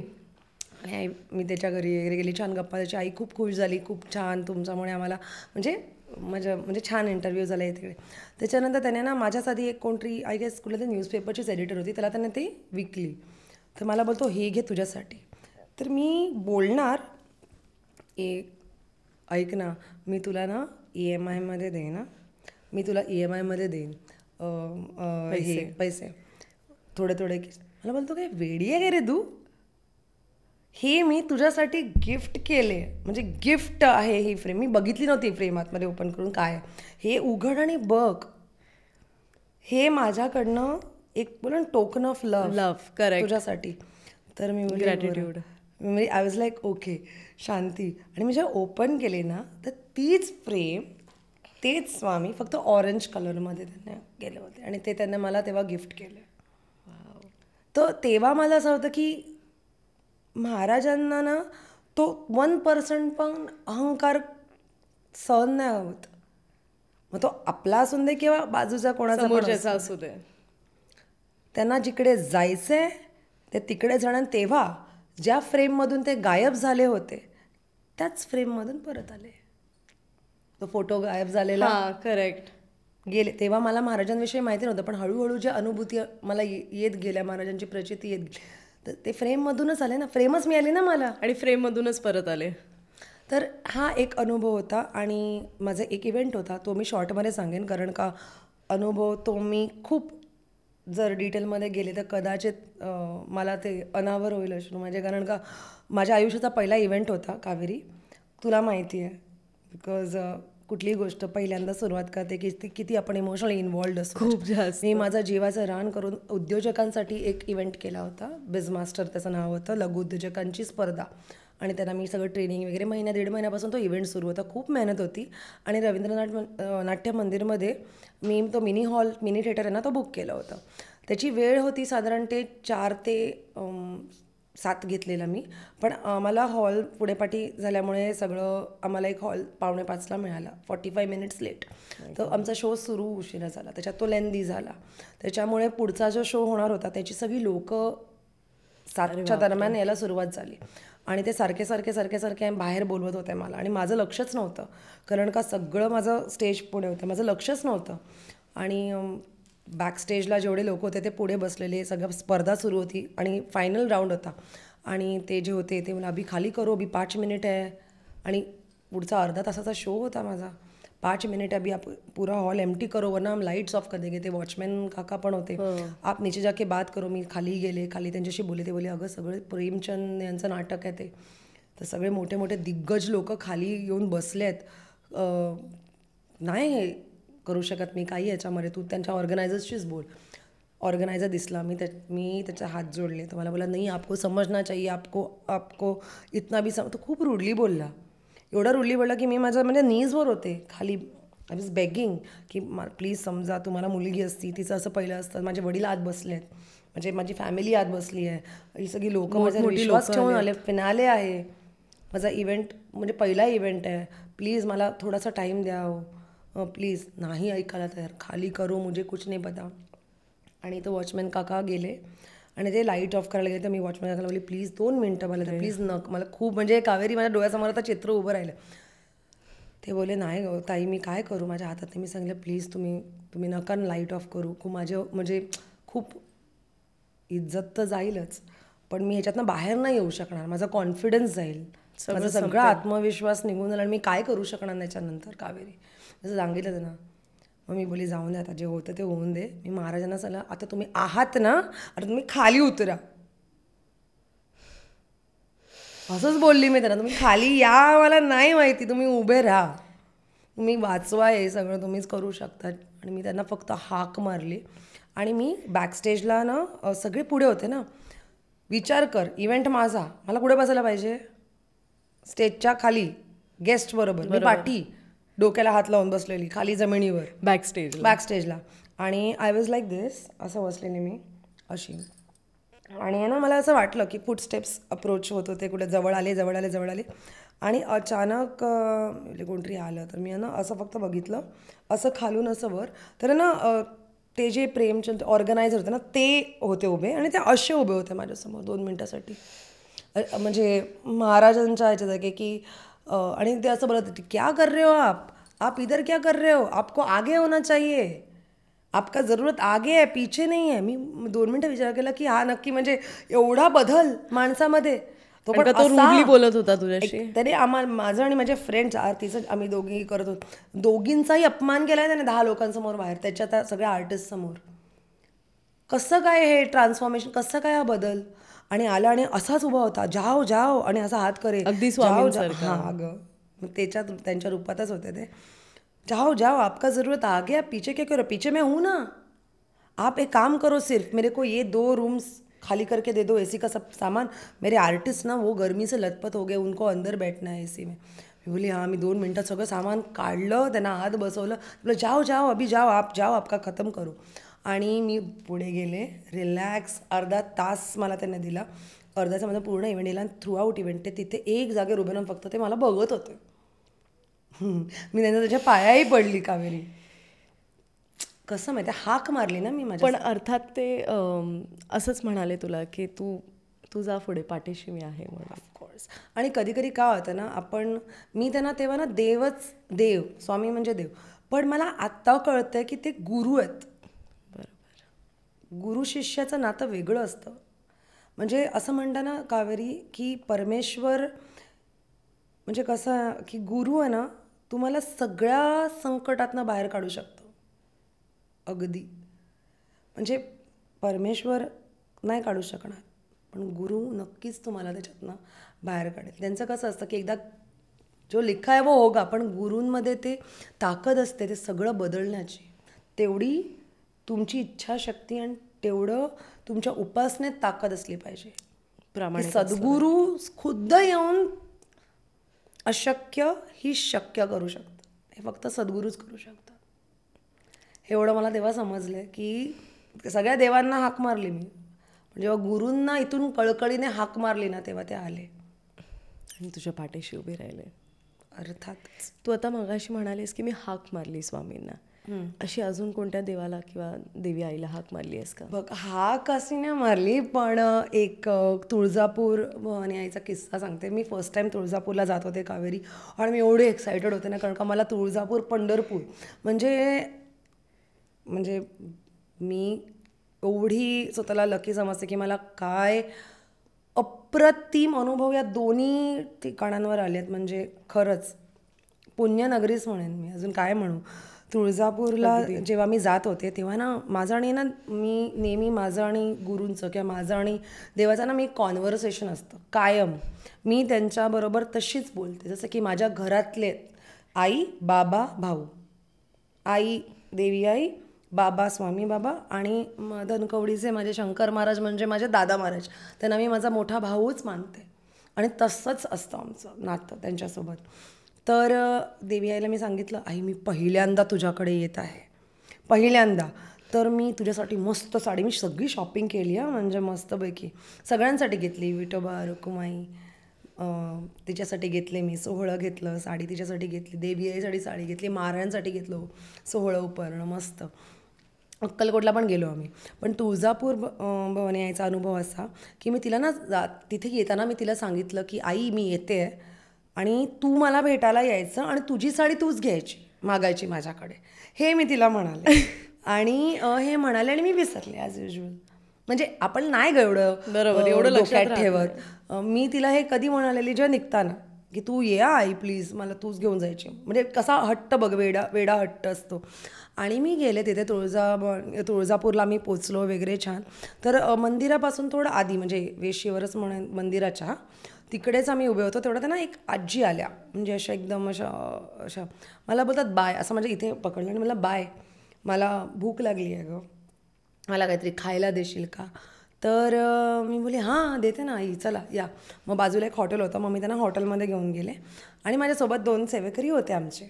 हॉटेलमध्ये घेऊन गेले, ते पण आले पाठीपाठी, चला आपण आजींना घेऊन जाऊया, काहीतरी खाऊ घालूया. कोण कोणाच्या रूपात कधी येईल काय सांगता, तेवढं सेन्स होता माझ्यामध्ये. पण आली आणि आत बसवलं. मी त्यांना सांगितलं की चहा द्या त्यांना, छान काहीतरी वडापाव किंवा मिसळपाव, डोसा, ज्याने त्यांचं पोट भरेल ते द्या त्यांना. तर ते बोलले हो आम्हाला काय टेन्शन घेऊ नका, आम्ही म्हणजे असं असतो, आम्ही पण देतो, असं काही नाही, तुम्ही निवांत राहा. आणि टूर्स अँड ट्रॅव्हल्समधून तर पाठी त्या लोकांचं चालूच होतं, अरे चला लवकर चला. तर मी याची थोडीशी गांगरली होते, म्हणजे आजी पण, आई पण होत्या, आजी आई, तर त्यांना पण जेवू घालायचं होतं, प्लस जायचं पण होतं, आईचं दर्शनही घ्यायचं होतं. तर थोडं ना डायव्हर्टेड होतं. आणि तिने माझं कम्प्लिटली लक्ष ना भूकेवर डायव्हर्ट केलं. आणि माझ्यासाठी ते सर्वात महत्त्वाचे आहे. कोणी भूकेला नाही राहायला पाहिजे. पाणी आणि जेवण जर आपल्याला कोणाला देता आलं, अन्न, ह्या सगळ्या गोष्टीमध्ये माझं खूप हे असतं, मी खूप लक्षात ठेवते त्या गोष्टी. मी तिच्या तू खा, तू पहिलं खा, तुझं पोट भर, तू माझ्याकडे मागितलं ना तू उपाशी नाही जायचं, तू म्हणजे मला तेवढं पण गॅरंटी नाही की ते तिला देतील, म्हणजे एवढं असं होतं. मग थोड्याने ती मला ना अशी ती फिरायला लागली अशी इकडून तिकडे, तर ती एका जागेवर बसतच नव्हती, ॲज इफ तिला ते करायचंच नव्हतं, कळलं. ती वेगळ्याच कारणासाठी होती. ती माझ्या जवळ आली आणि मला बोलते दे, असं तिने हात पुढे केला, दे. मला काय कळलंच नाही, मला बोलते हो थांब. मी तिला बोलते थांब तुझं येतं आहे, 2 मिनटं थांब, वाट बघ. साडी दे. आणि इमॅजिन कावेरी, मी हे म्हणजे माझ्या ते लक्षातच नाही आलंय. मी विचारते मला साडी मागितली. हां. आणि माझं असं होतं कावेरी की मी का साडी देऊ, म्हणजे देवी आईसाठी आणलेली ना, पण मी एवढं म्हणजे बोलतो ना की अक्कल कुठे घाण टाकलेली काय माहिती. खुद्द परमेश्वर, साक्षात आई जेव्हा वेशीपाशी तुझ्याकडे ते मागायला येते, जे तू तिला बोलली आहेस की तू ये आई, तू भेट मला. आणि विचार कर, ह्या वेळेला आपली बुद्धी कशी भरकटलेलं असतं आपण. आणि तिने माझं लक्ष कम्प्लिटली डायव्हर्ट केलेलं आणि मी तिला ती साडी नाही दिली. तो खंत राहिला, पण ते मला तेव्हा नाही कळलं. सगळं नीट झालं. ती म्हणे मला बोलली, मी तिला बोलली तू पहिला आधी खा, तुला सगळं देणार मी, खा. त्याच्यावरच मी होती. पाया पडली, तिने माझे मुके घेतले तिच्या स्टाईलमध्ये. आणि मग आम्ही गेलो पुढे. गाभाऱ्यात जायला वेगळी लाईन होती, वरतून बिल्डिंगमधून खाली आतमध्ये गाभाऱ्यात आत. बाहेर मुखदर्शन वेगळी असतं आणि गाभाऱ्यात जायला वेगळी असतं. तर मी बोलली आता मी आईला साडी देण्यात आणि एवढं एक्साइटमेंटमध्ये वर गेली. आणि अचानक समथिंग बोलतो ना कावेरी, मला आतून एक फिलिंग आली. कारण का आता ना मी उपासनेमध्ये आहे, आता ना मी माझं चालू असं जप तिच्या नावाचा. तर म्हणून ना मला अंतरी ती हाक तिची मला इथून पोचली, जाणवली. आणि कधी तिच्या गाभाऱ्याच्या बिल्डिंगमध्ये जेव्हा मी होतो तेव्हा की म्हणजे आई मला भेटायला आली, मी तिला भेटले नाही, हे सारखं मला सत्वर होतं. म्हणून मी ना सिद्धाला फोन केला. सिद्धा म्हणजे हे मी नेहमी म्हणते की स्वामींनी माझ्या पदरात टाकलेला माझा बाळ आहे ते. तो देवी आईचा खूप मोठा म्हणजे खूप मोठा नाही सगळं उपासक आहे, पण देवी आईची खूप छान प्रचिती त्याला आहे आणि तिच्याशी त्याचं वेगळी नाळ आहे ती त्यांची. म्हणजे मी पाहिलं आहे त्यांचं नातं. त्याला कॉल केला तर त्याने मला समोरून सांगितलं, काय गं, पुढे बोलला काहीतरी तो मला, काय गं आई आलेली ना वेशीवर तुला भेटायला, एक स्वतःरी आजी. येस, एक मी बोलले, मी त्याला पहिलं असं म्हणाले की बघ ना यार सिद्धा, आईला मला असं वाटतं आई मला भेटायला आली आणि मी तिला भेटली नाही. मला बोलतो हो आलेली ना वेशीवर ती तुला एक भिकारी आजी बनून मागितली ना साडी, द्यायला नाही होत तुला साडी. हे तो स्वतः. येस, हे तो मला स्वतः म्हणाल्यावर माझ्या बाजूला अजून 2 जण होते, विपुल होता आणि वैशाली, दोन्ही सेविकारी होते. त्यांना विचार माझी काय अवस्था झालेली तेव्हा. बापरे. कारण ते समोर होतं कॉन्व्हर्सेशन आमचं झाल्यावर. तो मला बोलला की अगं ताई, आपण परमेश्वराला हाक मारतेस की नाही तुम्ही त्यांची परीक्षा घेऊ नका, एवढे मोठे नाही आहात तुम्ही. देवा तू आहेस, तू मला दाखव तू आहेस. तो येऊन दाखवून बऱ्याच गोष्टी करून जातो तरी तुम्हाला कळत नाही. आणि तरी पण आपण विचारतो देवा तू काय केलंस. आपण एवढे मोठे नाही आहोत कावेरी की त्यांना आपण अरे महाराजांचंच आहे म्हणजे वचनबद्ध आहेत ते. बरोबर. कळलं. वचनबद्ध आहेत ते. भक्तांना कधीच निराश करत नाहीत.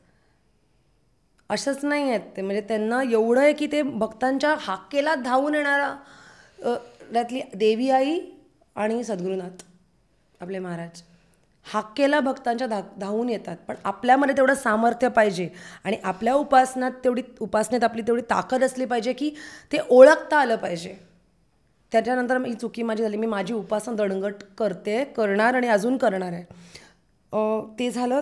तो किस्सा तिकडे संपला. त्याला मी सांगितलं ठेवते मी आता. मला ना एकदम अनइझी झालं आणि मी खाली जाईपर्यंत रडली. तिला बघितलं पण कसं आहे ना शेवटी कसं आहे आई पाषाण रूपात होती आणि आई खुद्द आलेली.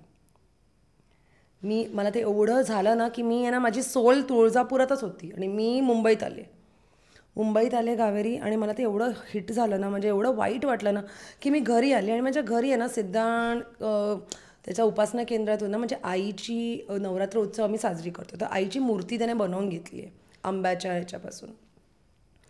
तर आणि तो खूप करतो आईचं खूप. म्हणजे आईला सजवतो नटवतो. तिचे भजन कीर्तन सगळं सुरू असतं त्याचं. खूप प्रेमाने तो देवी आईना तू काय बघशील 9 दिवस अशी प्रचिती देते आई. मी यंदा तुम्हाला सर्वांनाच इन्व्हाइट करेन. आम्ही गेलो आणि आई फक्त नवरात्री उत्सवात येते. नवरात्र जी होते आपली गणपती ह्याच्यानंतर उत्सवानंतर तेव्हाच आईला म्हणजे आम्ही ओपन करतो त्या ह्याच्यात. अदरवाईज ती रॅप्ट असते. तर ती घरी मूर्ती ठेवलेली. आणि घरी मी आल्यावर मी खूप ढसाढसा रडले की आई असं झालं तसं झालं मला माफ कर. मी तुला ओळखूच नाही शकले. मला परत मी येईन ना तेव्हा मला तू ये भेटायला. म्हणजे असं ते हे झालं ग मला. एवढं बोलले. आणि नेक्स्ट डे ऑफिसमध्ये गेले माझ्या स्टोरला गेले आणि त्याच्यानं सिद्धा आला. मला बोलतो काय ग तिला गारणं घातलंस. तर मी बोलले काय आता तू तिला बोललीस रडलीस आता ती बोलते मला चैत्र नवरात्रीतच यायचं आहे असं त्याला दृष्टांतात दिलं तिने. आणि चैत्र नवरात्रीला आईने 2 दिवस आले. मला तिने त्याला सांगितलं की करून घ्या त्या लेकीकडनं सेवा. वा. आणि 2 दिवस तिने भवानी आईला मी साडी नेसवली पण तिला दिली पण सगळं प्रकारचं लाड मला जेवढे करू शकते मी तेवढे केले. तेव्हा मला कळलं की नुसती मूर्ती नसते जी 9 दिवस मंडळात ठेवून गरबा करायचा काय आहे त्याच्यामध्ये हे जाणून घेण्यासाठी आपल्याला तेवढं कनेक्ट होण्याची गरज असते. आणि ते फक्त आपण तेव्हाच करू शकतो कावेरी जेव्हा आपण आतून त्यांच्याशी बोलतो ना अंतःकरण तुझं शुद्ध होतं ना तेव्हाच हे सगळ्या गोष्टी घडतात तुझ्याकडनं. तर असं माझा हा ओव्हरऑल एक्सपिरियन्स होता. स्वामी हे चराचरात आहेत सगळीकडेच आहेत. त्यांचं अस्तित्व आपल्याला जाणवत असतं. पण बरीच लोक असं म्हणतात की स्वामींना जर तुम्हाला खरंच भेटायचं असेल तर तुम्ही अक्कलकोटला जा. तर यावर तुझं काय म्हणणं आहे. मला असं वाटतं ते ब्रह्मांडाचे मालक आहेत. अख्ख्या ब्रह्मांडात म्हणजे बोलतो ना की ते त्यांचा वावर आहे. ते चराचरातच आहेत. त्याच्यासाठी तुला स्पेसिफिकली अक्कलकोटला जायची गरज नाही आहे कावेरी. ह्याच्या अनुभूती मला आल्या आहेत. पण तिथे जाऊन काही वेगळी प्रचिती येते का एक वेगळी एनर्जी जाणवते का. ऑफकोर्स तिथे एनर्जी असणारच कारण का सद्गुरूंच्या पदस्पर्शाने पावन झालेली भूमी आहे ती. तिथे असणारच ना ती एनर्जी. आणि तिथेच ना तिथे अक्कलकोट वटवृक्ष मंदिर म्हणजे वटवृक्ष हे झाडच मलाच म्हणतात ना मी वटवृक्षच आहे. तिकडे सगळीकडे त्या मातीतच त्यांचा पूर्ण महाराजांचं बरेच मॅजिकल एक्सपिरियन्सेस लोकांना आले आहेत. तू काय अनुभवलं आहेस. ऑफकोर्स मी केलं आहे. मी अक्कलकोटमध्येच नाही तर मला समाधी मठाच्या जवळ पण एक अनुभव आला आहे. पण मी काय करते तुला ना मी सांगते की कसे महाराजांचं तू जसं म्हणाली की फक्त अक्कलकोटलाच नाही तर मला महाराजांनी दादर मठात विलेपार्लेच्या मठात चेंबूर मठात पळसदरीच्या मठात या सर्व मठात मला महाराजांनी असे मेसेजेस दिलेत क्या बात आहे की अनुभवच नाही दिलेत. त्या अनुभवातनं महाराजांनी दाखवले की हम गया नहीं है हम जिंदा है. सगळ्यात पहिला अनुभव अक्कलकोटचा घेते मी. अक्कलकोटला जेव्हा मी पहिल्यांदा गेली मी आत्तापर्यंत 2दाच गेली आहे 2022मध्ये आणि 2025मध्ये. लोकांना वाटतं मी सतत अक्कलकोटला जाते तर मी अक्कलकोटला जात नाही. मला महाराजांना तिथे जाऊन बघण्यापेक्षा मी महाराजांना माझ्या हृदयात मी मठ केलं आहे. इथे माझं मनात मठ आहे. मी नेहमी म्हणते मनात मठ करा आणि महाराजांना तिकडे ठेवा, म्हणून तिकडे त्यांची पूजा करा. तर मी एकदाच गेली अक्कलकोटला, पहिल्यांदा गेलेली 2022मध्ये. माझ्याबरोबर 3 जण होते, आम्ही 4 जण गेलेलो. अक्कलकोटला गेलो, पहिलं गाणगापूर गेलो, मग अक्कलकोटला वटवृक्ष मंदिरात आम्ही आलो. वटवृक्ष मंदिरात जेव्हा मी आले तेव्हा आय गेस रात्रीचे 10 वाजलेले, मंदिर गाभारा बंद होतो आणि सकाळी काकड आरतीसाठी तू परत सुरू करता, कारण का शेवटी त्यांना पण आवरावरी करायची असते, साफ करायचं असतं सगळं परिसर. तर आम्ही जेव्हा आत आलो तेव्हा सगळी लोक अशी परत येत होती, म्हणजे मंदिर बंद होतं, जा तुम्ही घरी जात होते. हां.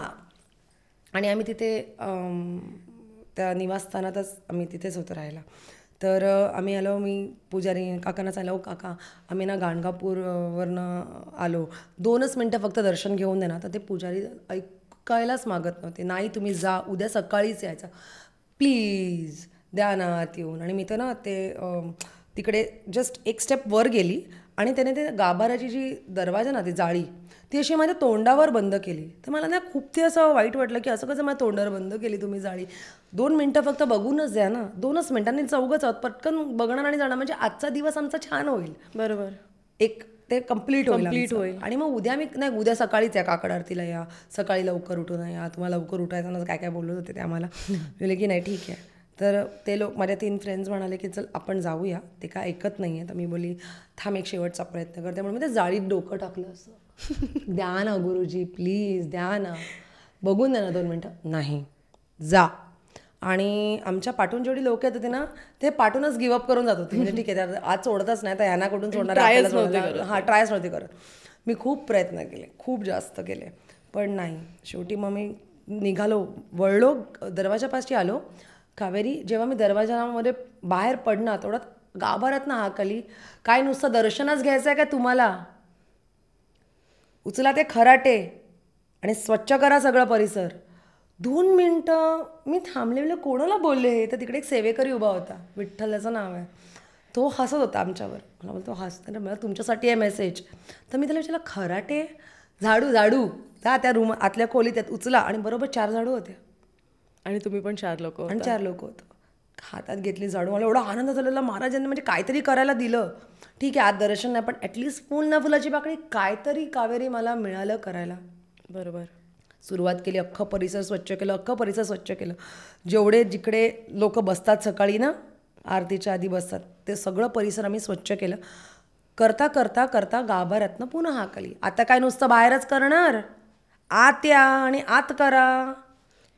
आणि तुला ओके, एक मिनिट, म्हणजे तुला गाभाऱ्यात बोलवलं. येस. आणि झाडू तिथेच ठेवल्या साईडला. वैशाली माझी फ्रेंड आली धावत, मॅडम चला आत बोलवत आहे, चला. मी तुला आपल्याला आत बोलायचं, म्हणजे मी त्या ह्याच्यामध्ये होते, आत जायचं, आत एकदम आत, महाराज आहेत तिकडे. मग आता ते बोलत होते की आम्हाला आत सोडणार नाही, चला तुम्ही काही विचारू नका, चला. आणि मी, स्नेहल, वैशाली आम्ही आत आणि असे उभे राहिलो स्टेपवर. आणि तो मूवीवाला सीन असा, त्याने तो जाळीचा दरवाजा आमच्या नजरेसमोर ओपन केला आणि आत पाऊल ठेवलं आणि पहिली हातात बालडी दिली, हे घ्या लादी पुसा. आणि ते पूर्ण मंदिरात आत गाभाऱ्याच्या, म्हणजे जो मेन गाभारा आहे महाराजांचा, त्याच्या पाठून पुढून पूर्ण आम्ही रडत आपले लादी पुसली असेल. किती जवळ बोलवलं तुला स्वामी समोर. आणि पायावर म्हणलो. आणि मग इथे अन्नछत्राला गेलो, तिकडे 4 जणांचंच हार्डली जेवण होतं. मग ते जेवलो आणि मग आम्ही आता बोललो आता आमची पाळी आहे सेवा करायची. मग त्या ज्या असतात आतमध्ये, आम्ही मग जेवढं आमच्याकडनं होतं तेवढं आम्ही भांडी घासून आमची तिथे सेवा, पुन्हा फुलाची पाकळी तिथे केली. तो माझा पहिला अनुभव. दुसऱ्या दिवशी चोळप्पा महाराजांच्या इथे समाधी मठात मला असा अनुभव आला की एक व्यक्ती होते, उंच होते, गोरे होते, उभा चेहरा होता,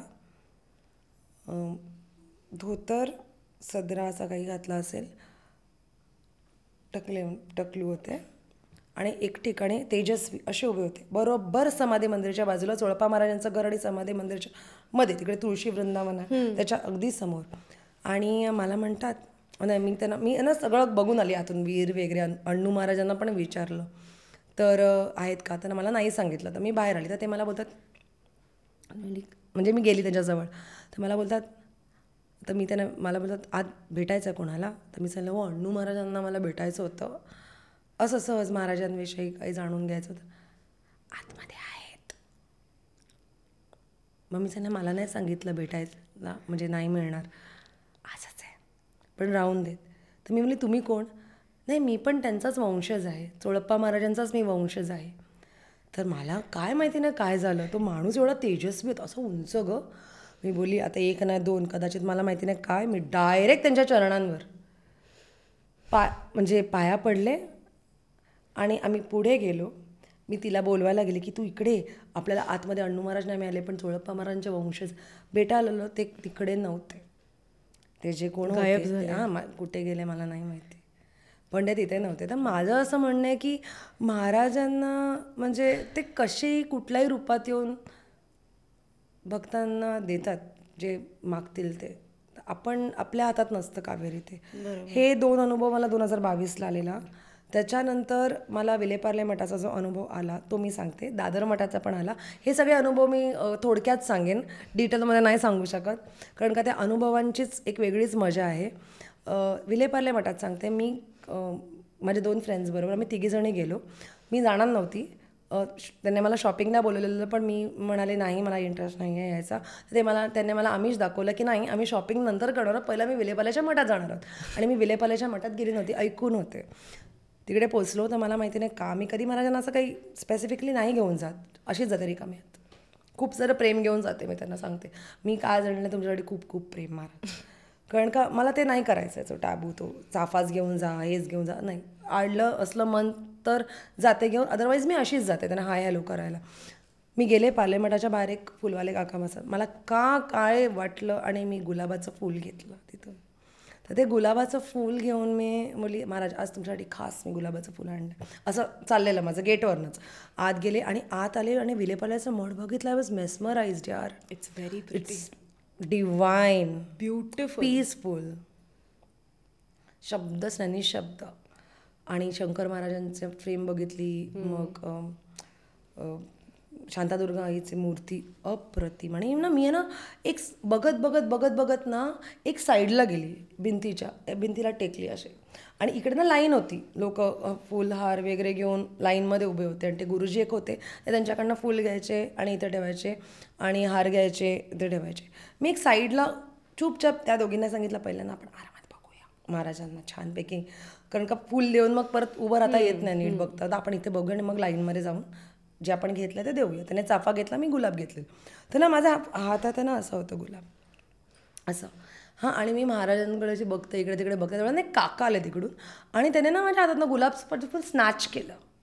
ओके, म्हणजे खेचतो ना आपण, खेचलं म्हणजे मला 2 मिनिटं चोरी कसं करतो आपण, एखादं पर्स पाकिट मारायचं असेल तर कसं करतात तसं. तर माझ्या हातातनं घेतलं ना, मला 2 मिनिटं कळलं नाही, म्हणजे माझं फूल कुठे घेऊन म्हणजे माझं फूल का घेतलं हातातनं, मला महाराजांना मी अजून व्हायला पण नव्हतं, दिलं पण नव्हतं त्यांना, म्हणजे असं कुठे घेऊन गेले माझ्या हातातनं फूल.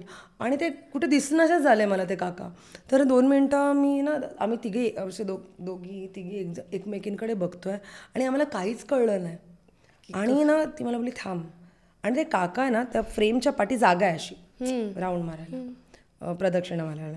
तर ते फ्रेमच्या ना पाठून आले ते काका, असे आले, त्याने पूर्ण एक प्रदक्षिणा आमच्या समोरची गोष्ट 5 सेकंड्समध्ये अशी आली, त्याने फूल हातात होतं त्यांच्या, माझं म्हणजे माझ्या हातातनं खेचलेलं, प्रदक्षिणा मारली अशी आणि वरती इथून ना स्टूल काढलं, साईडला गेले स्टूल काढलं आणि ते थेट ना ते गुलाब महाराजांच्या हृदयापाशी ठेवलं. आणि 2 मिनटं मी त्यांच्याकडे बघते, ह्या दोघी माझ्याकडे बघतायत. मी सांगितलं म्हणजे मला शब्दच नाही आहेत काही बोलायला. आणि स्टार्ट म्हणजे डोळे असे सुजले होते माहिती आहे, म्हणजे बाहेर येईपर्यंत म्हणजे महाराज तुम्ही काय आहात हो. म्हणजे माझ्या मनात असं होतं की मी महाराजांना असं म्हणालेले येताना की महाराज आज ना माझी पूजा मनासारखी नाही केली मी तुमची, फक्त हात जोडले, थोडं नामस्मरण केलं, पण मनासारखं मला नाही केलं मी आज तुमची पूजा. तर त्यांना मला हे सांगायचं होतं की बाळा तू माझी पूजा कर, तू नको करू, तू मला 10 मिनटं का होईना तू माझी आठवण काढलीस ना, त्याच्याने तू पोथी नाही वाचलीस तर तुझं माझ्यावरचं प्रेम कमी होतं आहे का? नाही ना, त्याचं तो अनुभव होता होता थेट इकडे मला नक्की तो फोटो देशील, मी व्ह्युअर्ससाठी सुद्धा तो फोटो आता म्हणजे इथे माझ्याकडे आहे, पण तू कितपत दिसेल माहिती, मी तुला तुझ्याशी नक्की सांगा. नक्की माझं हेच आहे. तो महाराजांच्या हृदयापाशी ठेवलेला, किती दिसेल मला नाही माहिती, पण मी हा फोटो नक्कीच देईन. मी नक्की अटॅच करेन हा. आणि मला खूप भरून आलेलं ग, म्हणजे महाराजांनी मला दाखवली माझी जागा हृदयापाशी. हा विलेपार्लेचा अनुभव जो मला आलेला दादर मठाचा असा आलेला की एकदा ना दादर मठ 10 वाजता बंद, म्हणजे गजर होतो आणि दादर 9:55ला मी धावत आपली बॅग लॅपटॉपची घेऊन पोचले मठाच्या बाहेर आणि सगळे तिकडे खाली उतरले. मी बोली जाऊ ना पटकन, गजर सुरू नाही झाला. ते बोले नाही जा लवकर जा, 3च मिनटं आहेत. आणि आहे ना मी आहे ना स्टेपवर चढणार एवढ्यात ना ते सिक्युरिटी गार्ड मला बोले नाही निघा उद्या या बंद झालं मठ, आता आत कोणाला घेणार नाही दादर मठात. आणि मी फक्त एक पाऊल ठेवलेलं, तर मला ना खूप ते वाईट वाटलं. मी माझ्या बापाच्या दरवाजात उभी आहे आणि असं कसं मला येऊन नाही देते, मला ते खूप वाईट वाटलं. मी बोलली बरं ठीक आहे जाऊन दे. जशी मी टर्न झाली आतून आवाज आला, येऊन दा रे तिला आत, मठाच्या आत. येस ये गात, ये इथे पुढे येऊन उभी राहा. बापाने हाक दिली, धावत गेली असेल ना मी, आणि पुढे उभी राहिली. मी आल्यावर गजर सुरू झाला आणि मला पुढे उभं राहायला दिलं. म्हणजे हे असतं. हा माझा होता दादर मठाचा अनुभव. चेंबूर मठाचा अनुभव माझा तोचेका समर्थचा एक डाऊट होता मला, की मला कळत नव्हतं की महाराज मी माझं इनर व्हॉईस ऐकलं आहे, पण मला तुम्ही सांगा की मी हा मार्ग निवडला तो बरोबर निवडला आहे का ना. मी सहज चेंबूर मठात गेली, विजूदादांना भेटले एक कॉमन फ्रेंड थ्रू. स्वामीसुत महाराजांबद्दल मला तेव्हा पहिल्यांदा कळलं, त्यांच्याबद्दल जाणून घेतलं कावेरी मी खूप. आणि विजूदादा मला ये तुला मी आतमध्ये मठ दाखवतो आणि आत्मलिंगन पादुका दाखवतो, ज्या महाराजांनी वापरलेल्या पादुका होत्या, आत्मस्पर्श केलेल्या त्यांना, आणि स्वामीसुत महाराजांना त्यांनी दिलेल्या, ज्या इकडे चेंबूरच्या मठात आहेत. हे दाखवलं त्याने मला.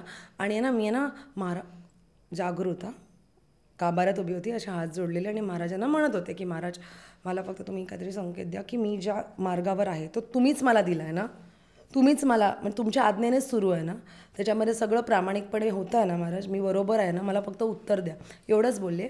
आणि विजूदादांनी ना एक सेवेकरी आलेल्या, त्यांचा वाढदिवस होता, तर विजूदादांनी ना आत्मलिंगन पादुकाशा बाहेर काढल्या, त्यांच्या डोक्यावर ठेवल्या, आणि त्यांना आत ठेवायलाच होतं तेवढं त्याने पाठी वळल्या आणि मला बोले इकडे ये, इकडे उभी राहा. आणि त्या आत्मलिंगन पादुका माझ्या डोक्यावर ठेवल्या. वा. आणि जेव्हा ते माझ्या डोक्यावर ठेवल्या ना, मला ते भिरभिरले मी, म्हणजे काहीतरी असं वाटत होतं की म्हणजे महाराज बोले अगं वेडे, समजलं, बरोबर मार्गावर आहेस, अजून तुला काय मी देऊ. मी हे मागितलंही नव्हतं कावेरी, मी हे अजिबात मागितलं नव्हतं. कळलं का सद्गुरूंचा कृपा आशीर्वाद आहे. तोचेका समर्थ हे त्यांचं आहे, फाउंडर ते आहेत, मी ॲडमिन आहे, मी HR आहे, हे माझं नाही आहे, आपण मोठे नाही आहोत. म्हणून मी तुला मगाशी फाउंडर म्हणाली नाही, कारण का तू मला सांगितलंयस की फाउंडर श्री स्वामी समर्थ आहे, तेच त्यांचंच आहे. मी फक्त HR आहे. आज मी नाही माझं कार्य नीट केलं तर रिप्लेसमेंट तुरंत, आणि मला रिप्लेस नाही व्हायचं आहे. त्याच्यामुळे मी खूप धाकेत आहे सद्गुरूंच्या. मी कुठलीच गोष्ट कावेरी त्यांच्या आज्ञेशिवाय नाही करत. माझ्याकडनं चुकलं तर मी 100 वेळा मी त्यांच्या नजरेला नजरच देऊ शकत नाही, अशी पण नाही, पण मला ती वेळच मी आणून देत नाही स्वतःवर. सद्गुरूंकडे जाताना आपण बागडत गेलं पाहिजे, एवढं मी स्वतःला ठेवते की मला त्यांच्या नजरेला नजर देता आली पाहिजे. तुला असा एखादा कधी अनुभव आलाय का की एखादा नास्तिक जो आस्तिक झालाय श्री स्वामी समर्थांमुळे? बघ, असे अनेक अनुभव मी घेतलेत. त्याच्यामध्ये बरेचसे असा एखादा अनुभव, वाल्याचा वाल्मिकी झालेला, दशा झालेल्या, जीवनाला दिशा महाराजांनी दिली, अख्ख्या ब्रह्मांडालाच दिशा दिली राहतर. तर असे अनुभव मी घेतलेत लोकांचे की ॲडिक्टेड होते आणि आता एकदम संत शांत. असा एखादा किस्सा काही तू सांगशील? मी नास्तिक नाही म्हणणार, पण मी माझ्या बाबतीत पण हे सांगू शकते कावेरी की म्हणजे मी त्याला कुठे मानायची ग, पण आज मला भाग पाडलंच ना. म्हणजे गुरु आपल्या शिष्याला बरोबर शोधतात कावेरी, ह्याच्यामध्ये काही हे नाही आहे. आणि माझ्या डोळ्यासमोर घडलेले असे अनुभव असे आहेत की बरेचशा वेळेला ना म्हणजे खरंच कामातून गेलेले केस असते. तू तो दारुड्याचा किस्सा सांगू शकतेस? सांगू? हो. तर एक म्हणजे मी नाव नाही घेत कोणाचं ऑफकोर्स. तर दाम्पत्य होते ते, त्यांच्या घरी मी गेले होते. म्हणजे ते ऑफकोर्स आपल्या पेजवर आहे ते, पण मला आता सध्या नाव न घेताच सांगते. तर त्यांनी मला बोलवलं की आम्हाला खरंच सांगायचं आहे. आमच्या दशा झालेल्या जीवनाला महाराजांनी दिशा दिली आहे. त्यांचा अनुभव असा होता की ते खूप ड्रिंक करायचे त्यांचे हस्बंड, आणि अजिबात विश्वास नाही, काय ते स्वामी, काय तो करणार आहे, काय मोठं हे ते, असं खूप म्हणायचं त्यांना. पण त्यांची जी वाईफ होती ती खूप प्रचंड महाराजांवर प्रेम, प्रचंड भक्ती, त्याच्यामधूनच तारतात ना महाराज. म्हणजे ते त्याच्यातच शक्ती आहे ॲक्च्युली बघायला गेलं तर तो अनुभव असा होता तिचा की तिने एक व्यक्ती आहे जिथे ना स्वामी समर्थ महाराजांची उदी मिळते, म्हणजे अक्कलकोटहून उदी असते का, ती उदी मिळते. तर तिनं बोलली की एकदा लास्ट पर्याय करून बघूया, म्हणजे अक्कल आली तर ठीक आहे, नाही तर काय करू नाही शकत. कारण का त्यांना कसं होतं की खूप ते एडिक्शन होतं, एवढं गेलं की त्यांचं 2 किडनीवर पण ते एवढा परिणाम झाला की त्या 2 किडनी त्यांच्या फेल झाल्या. बापरे. आणि मला डायलिसिस चालूच आहे त्यांचं सतत, म्हणजे खूप त्रास आहे त्यांना. आणि दर 4-3 दिवसाने डायलिसिसला जात होता माणूस. म्हणजे विचार कर, एवढा नास्तिक माणूस, स्वतःच कबुली दिली नास्तिक. आणि गेले ट्रेनने, तिकडे गेले, त्यांच्याकडे बसले, त्याने उदी दिली. ती उदी त्याने तिकडे लावली, पण काय बघूया काय करतात तुझे महाराज. असं करून ट्रेनने परतीचा प्रवास, परत आले, घरी आले. आणि दुसऱ्या दिवशी ती सकाळी उठल्या त्या काकू, आणि बघते तर काय सोहळं घालून पूजा करतोय माणूस. श्री स्वामी समर्थ नमः, श्री स्वामी समर्थ. आणि एवढ्या त्या शॉक्ड होत्या की म्हणजे झालं काय ना. आणि ते पण एक दिवस अगोदरपर्यंत इतकी दारू पिऊन पडणारा माणूस असं म्हणायला हरकत नाही. देवाला चॅलेंज नाही करायचं, महाराजांना तर मुळीच नाही. ते कुठून कुठे नेऊन ठेवतील ना कळणार नाही. आणि महाराजांचं कसं असतं, त्यांच्या ना भक्तांवर खूप जीव असतो. तर ते त्यांच्या भक्तांच्या म्हणजे बघा ना, नादाला पण लागू नये एवढं महाराजांचं त्यांचा म्हणजे प्रिय असतात त्यांना ते सगळे. आताची जी तरुण पिढी आहे बेसिकली, त्यांना जर स्वामी सेवेमध्ये यायचं असेल तर त्यांनी कसं यावं? कसं आहे ना कावेरी, हा प्रश्न कसं यावं ह्याच्यासाठी तुम्हाला पहिलं सद्गुरूंना जाणून घेणं खूप गरजेचं आहे. ही करते, तो करतो, माझी आई करते म्हणून मी करणार, असं नसतं. कसं असतं माहिती आहे, म्हणजे ती योग्य वेळ पण यावी लागते त्याच्यासाठी. जेव्हा आपण रेडी असतो ना, लाईक बोलतो ना आतून, तेव्हा सद्गुरू स्वयं आपल्याला खेचतात त्याच्यामध्ये. कारण का ते समजण्यासाठी ना आपल्याला आयुष्यात एक गोष्ट खूप गरजेची आहे समजणं, की आपण स्वतःला किती ओळखतो. बरोबर. स्वतः आपण काय आहोत हे ॲक्सेप्टन्स जेव्हा एखाद्या व्यक्तीमध्ये आलं ना, तेव्हा सहज शक्य होतं सद्गुरूंपर्यंत पोचणं. तर तू ठरवत नाहीस, ते ठरवतात. म्हणजे एक आहे जे मी आता रिसेंटली आहे ना, सद्गुरू आनंदनाथ महाराजांचे प्रिय शिष्य, खूप प्रेम महाराजांवर त्यांचं. तर त्याने ना महाराजांसाठी जेव्हा महाराज वैकुंठवासाला गेल्यानंतर त्याने महाराजांवर ना गुरुस्तवन लिहिलं, जे अजूनही बऱ्याच लोकांना माहिती नाही आहे. पण मी हळूहळू महाराजांना जाणण्याचा प्रयत्न करते आहे त्यांच्या शिष्यांथ्रू. त्याच्यावर मी येईनच. पण त्याच्यामध्ये एक गोष्ट लिहिली आहे, ती अशी आहे, 1-2 लाईन आहेत की अहमभाव तुटोनी गेला, प्रेमभाव प्रकटला. अहमभाव तुटोनी गेला, प्रेमभाव प्रकटला, देव तेथेची राहिला, अनुभव शुद्धीचा खेळवी. ह्याचा अर्थ असा होतो की जेव्हा मी नाहीसा होतो, मीपणा, स्वतःमधला जो मीपणा नाहीसा होतो, तेव्हा प्रेम दिसू लागतं. कळलं? आणि या प्रेमाच्या गाभाऱ्यात खुद्द परमेश्वर स्वतः उतरतो. आणि शब्दात नव्हे, न शिकवणीत देव भेटतो, फक्त अनुभवातच. वा. तुला तुझ्या अनुभवातनंच साक्षात्कार होणार. जोपर्यंत तुझा अहंकार नष्ट नाही करणार तुझ्या मनातून आतमध्ये तू प्रेम भाव हा तू आणूच शकणार नाही. आणि देव आहे ना, परमेश्वर, जिकडे प्रेम, जिकडे स्वच्छता, आपण मठ का स्वच्छ करतो, महाराजांना स्वच्छता खूप आवडते, पण ती नुसतं बाहेरची असते का? नाही. अंतःकरणाची स्वच्छता पण तितकीच महत्वाची आहे. त्याच्यामुळे ते शुद्धीकरण करणं काम आपलं आहे. आपण त्याला काय म्हणतो? आत्मपरीक्षण, self introspection, which is very important. जेव्हा तुला स्वतःला तू ओळखते तेव्हाच तू सद्गुरूंपर्यंत पोचू शकतेस. तू असं हे नाही करू शकत, म्हणजे मी आत्ता चांगली वागेन, देवाच्या देवळात आहे मग मी चांगली वागेन, बाहेर गेल्यावर परत तेच चुकीची कामं. बरोबर. चुकीच्या कामांमध्ये बऱ्याच गोष्टी येतात ग. आतमध्ये आपण असे असतो, बाहेर गेल्यावर असे असतो, मी स्वामी भक्त, मी स्वामी सेवेकर. सॉरी, स्वामी सेवेकरी नेहमी असाच असतो. त्यांच्या सद्गुरू, त्यांच्यासाठी ती शक्ती मोठी आहे, ते मोठे नसतात. त्यांच्या मागे उभी जी शक्ती आहे ना ती मोठी असते. असं आमचा सिद्धा बोलतो की ताई, आपण कोण नाही, आपल्या पाठी जे उभे आहेत ना तेच सर्वश्रेष्ठ आहेत. बरोबर. त्याच्यामुळे अहंकार गेल्याशिवाय माणसामध्ये तो बदल येत नाही. आणि कुठून वाचून शिकून मी तुला सांगून नाही, त्याला तूच स्वतःवर जेव्हा काम करायला घेशील तेव्हाच तुला महाराज काय आहेत ते समजतील. आमच्या शंकर बावन्नीमध्ये ना एक ओवी आहे, स्वतःच कोणी ओळखील तो मज निश्चित जाणेल, धनदौलत जरी उधळील तरीही त्याला नुमजेल, घे घे जाणून तू मजला अथवा पश्चाताप बला, कार्य भागना मम अडला अडेल माझ्या बिन तुझला. म्हणजे माझं काही अडणार नाही, बरोबर, तुझंच माझ्याशिवाय अडणार आहे.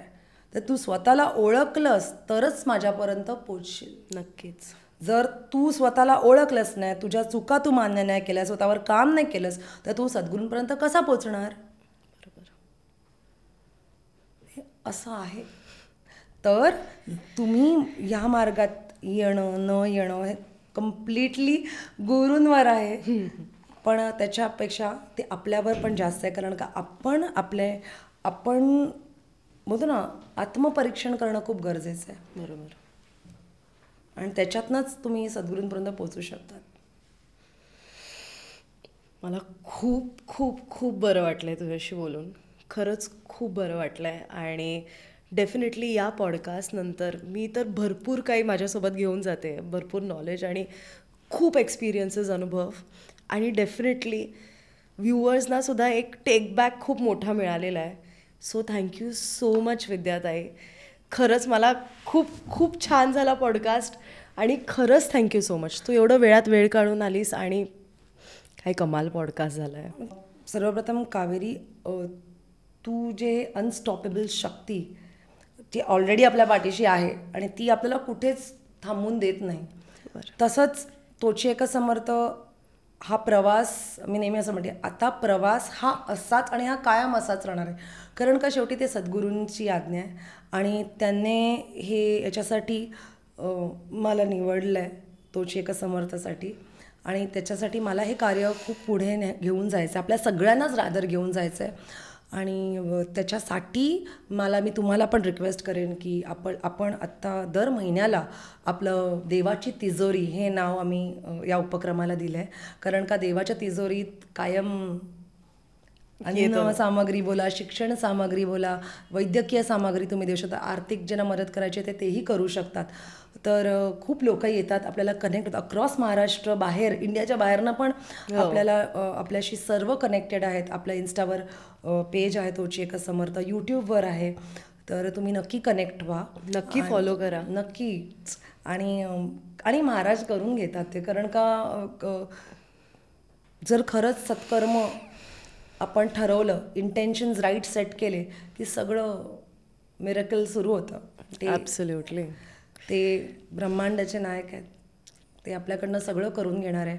त्यांचं हे जे कार्य आहे, आज आपल्याला त्यांचं हे कार्य त्यांच्या शिष्यांमुळे मठ बोल, मठाची स्थापना बोल, पोथी पुराण बोल, ह्याच्यामुळे आपल्याला महाराज काय आहे ते समजतं. महाराजांपर्यंत थोडं तरी महाराजांविषयी आपण जाणतो त्यांना. ह्या शिष्यांना पहिलं तर माझं वंदन. महाराजांचे जेवढे शिष्य होऊन गेले सगळ्यांना, कारण का ते नसते तर महाराजांपर्यंत आपण कधीच पोचलो नसतो. बरोबर. तर सद्गुरूंना खरंच जाणायचं असेल तर त्यांना त्यांच्या शिष्यांच्या कार्यात थ्रू महाराजांचं कार्य ओळखा. कारण का आज महाराजांना त्यांनी जिवंत ठेवलं आहे ते फक्त आणि फक्त त्यांच्या कार्यातनं. तर त्या सर्व शिष्यांना पुन्हा एकदा वंदन आणि सद्गुरू श्री स्वामी समर्थ कायम पाठीशी राहत सर्वांच्या, अशीच प्रार्थना. श्री स्वामी समर्थ. जयशंकर. तुलाही खूप खूप शुभेच्छा. थँक्यू ताई, थँक्यू सो मच.